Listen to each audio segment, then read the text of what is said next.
আসসালামু আলাইকুম তোমাদের সবাইকে। আজকের এই ভিডিওতে আমরা হচ্ছে সেকেন্ড টাইমারদের নিয়ে কথা বলবো। মূলত তোমরা যারা সেকেন্ড টাইম ভর্তি প্রস্তুতি দিবা তাদের জন্য। তো আসলে সেকেন্ড টাইম নিয়ে আসলে অনেকেরই অনেক ধরনের দ্বিধাদ্বন্দ্ব আছে। সেকেন্ড টাইম দিলে চান্স হয় না, বা সেকেন্ড টাইম দিলে দেখা যায় যে এটা বৃথা একটা কিছু হয়। এরকম অনেক নেগেটিভিটি তোমার ভিতরে আছে, বা আশপাশ থেকে অনেকের কাছ থেকে এটা শুনেছো। কিন্তু তোমার যে ফোকাসটা রাখতে হবে সেটা হচ্ছে, তোমার যদি ইনটেনশন থাকেই যে হচ্ছে আমি একটা বিশ্ববিদ্যালয়ে পড়াশোনা করব, তাহলে তুমি সেকেন্ড টাইমার হয়ে তুমি একটা ভালো একটা কামব্যাক তুমি দিতে পারবা। সেই সৎ সাহসটা নিচে থেকেই করতে হবে। তো হচ্ছে দেখো, আমরা এটা নিয়ে ডিসকাস করতেছিলাম, ভাবলাম তোমাদের সাথে এই বিষয়টা শেয়ার করি। লতে এই বছর হিউজ স্টুডেন্ট, মানে লতে আসন সংখ্যা কিন্তু গত বছর এখন কমেছে। লতে হিউজ স্টুডেন্ট সেকেন্ড টাইমের হিসেবে চান্স পেয়েছে। এই লিস্টটা অনেক বেশি, এবং আমরা একটু আগে সেটা ডিসকাস করতেছিলাম। একটা চিন্তা করো যে 1 থেকে 200 পর্যন্ত বা একটু বেশি পর্যন্ত যারা মেরিট পোর্শন থাকে তারা কিন্তু লতে চান্স পায়।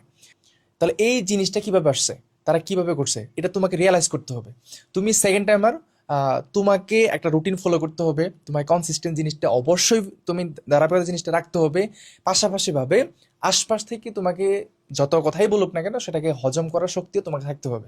অনেকেই বলবে এখানে এসে, হ্যাঁ ভাই এখন আর পরীক্ষা দেওয়া দরকার নেই, একটা বছর কেন তুমি লস দিবা।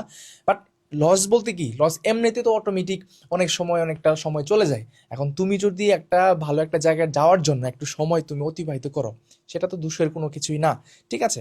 তো একজন সেকেন্ড টাইমার যখন পড়ার টেবিলে বসে সে পড়াশোনা করে, তখন কিন্তু তার অনেক সমস্যা হতে পারে। যেমন একটা টপিক পড়তে গেছে, ওই টপিক সম্পর্কে তার একটা প্রবলেম হয়েছে, এক্ষেত্রে আমরা আসলে তাদের জন্য কি করছি? আমরা আজকে হচ্ছে একটা প্রবলেম সলভিং গ্রুপ আমাদের ক্রিয়েট করার কথা ছিল। ওই জিনিসটা কিন্তু আমরা আজকেই ক্রিয়েট করে ফেলবো। তো সেক্ষেত্রে হচ্ছে স্টুডেন্টের যখনই প্রবলেম হবে, তারা ইনস্ট্যান্ট যে জিনিসটা নিয়ে প্রবলেম ফেস করছে, ওরা যদি ওই প্রশ্নটা ওখানে দিয়ে দেয়, ইনস্ট্যান্ট কিন্তু ওরা সলভ করে ফেলতে পারবে। সো স্টুডেন্টদের প্রবলেম সলভিং এর ক্ষেত্রে আর কোনো প্রবলেম হবে না। হ্যাঁ, আমাদের যে ম্যানেজমেন্টের যে বিষয়টা, ডাউট সলভিং গ্রুপ যেটা, হুম হুম। সেখানে আমাদের সামিয়াকে দায়িত্ব দেওয়া হয়েছিল। ওই গ্রুপটার কাজ হচ্ছে যে একটা স্টুডেন্ট যখন সে পড়তে যাবে, যে টপিকটা ক্লাসে পড়ানো হয়েছে ওই টপিক সম্পর্কে তার যদি কোনো একটা প্রবলেম ফেস করে, তাহলে সে ওইখানে একটা ছবি দিতে পারবে সমস্যা। এবং যারা ইনস্ট্রাক্টর আছে, যারা দায়িত্বে আছে, তারা তোমাকে সেটা সলভ করে দিবে। এই জিনিসটা কিন্তু তোমাদের জন্য প্লাস পয়েন্ট। আর এইভাবে করে যদি কোনো একটা স্টুডেন্ট শুরু থেকে শেষ পর্যন্ত প্রিপারেশন নেয়, তাহলে আশা করি তার কোনো প্রবলেম থাকার কোনো দরকার থাকে না আসলে। তো এই জন্য বলি, সেকেন্ড টাইম হয়েছে, সো এটা নিয়ে কোনো প্যারা নেওয়ার কিছু নাই। শুরু করো ভালো মতন, চান্স পাবা। ড্রিম হয়তো বা একদিনে কখনো সম্ভব না, বাট একদিন হবে। তুমি হয়তো বা আজকের দিনে তোমার স্বপ্ন তুমি পূরণ করতে পারবা না, কিন্তু ওয়ান ডে তুমি সাকসেসফুল হবা ইনশাল্লাহ। ওই ধরনের একটা নিয়ত, কনফিডেন্স নিজের ভিতর রাখবা।